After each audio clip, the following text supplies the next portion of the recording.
For today's video, I'm going to talk you through how to apply foundation. A question I always get asked is, do you do your foundation before or after you do your eye makeup?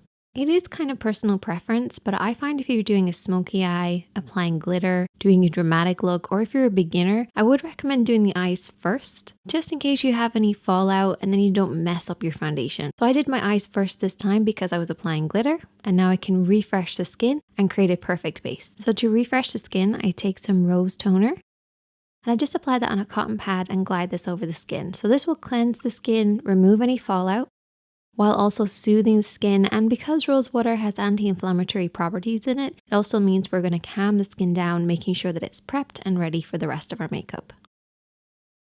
And then we're going to apply moisturizer. And moisturizer isn't just about hydrating the skin. It also helps makeup to last longer because it gives the makeup something to hold on to. So it's a very important part of your makeup routine. As this was an evening look, I didn't apply SPF, but if you are going to be out in the daytime, I would recommend using an SPF moisturizer. Now let's talk a little bit about the skin. So I have a problem area in my T-zone, which is the area across the forehead and down the face. So the top part of my T-zone is very shiny. And then working through the center, I have larger pores. So down the nose and on either side, I tend to have pores. And that's where my primer comes in, because this is going to help work with these two problem areas. So this primer actually has oil absorbing properties, so it's going to help with that shine. It's going to create an even texture and smooth the skin, and also give the makeup something to hold on to so it's going to last longer.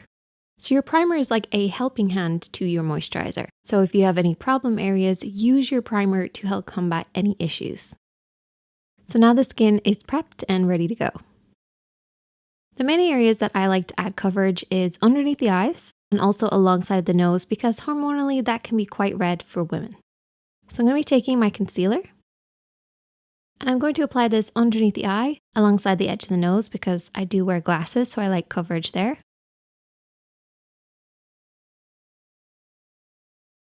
I also bring it around the nose because this area can be quite thin.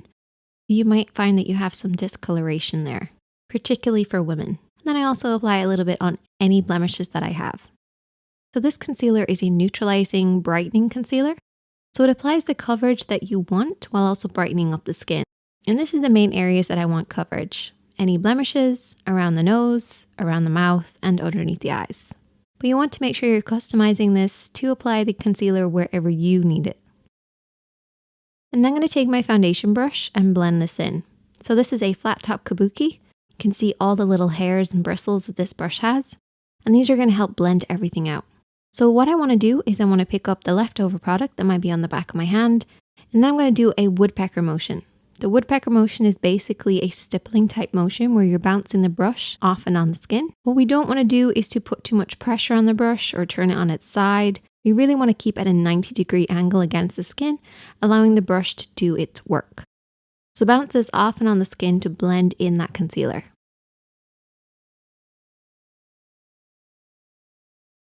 And then you can use whatever's left over from the brush on any other areas where you want a little extra coverage. And so then we can move on to applying our foundation, because our skin is nice and even. When picking our foundation, we should always make sure to consider the tone, the shade, the texture, and also the finish that we require. So I'm going to be using an illuminating foundation because my skin is quite dry. What I do is I pump a little bit on the back of my hand, and I always usually test this on the side of my neck to make sure it blends, because that's where I want to match. I want my face, my neck, and my chest to all match. And then I use that foundation all over the face, just applying it with my fingertips to get it on the main areas.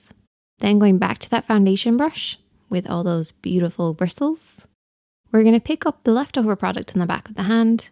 We never want to pump the foundation into the brush, as this can kind of clog and damage the brush. Using that same woodpecker motion, working across the face.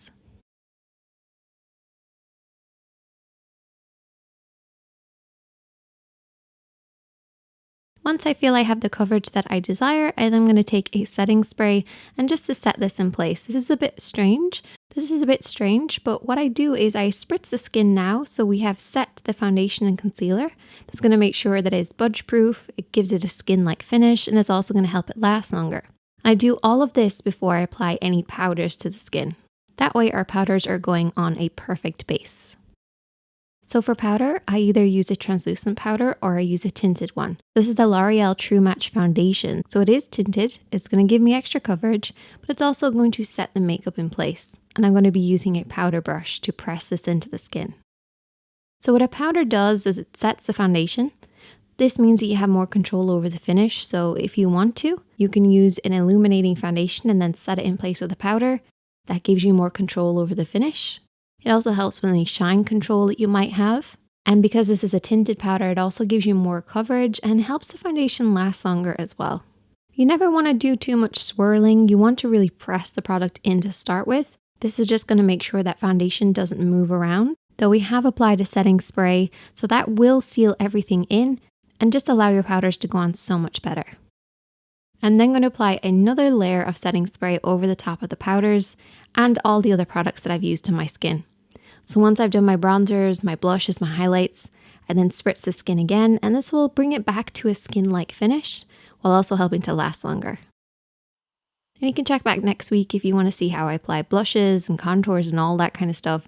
Make sure to hit that subscribe button if you haven't already. Hit that like button, and I will see you guys next week.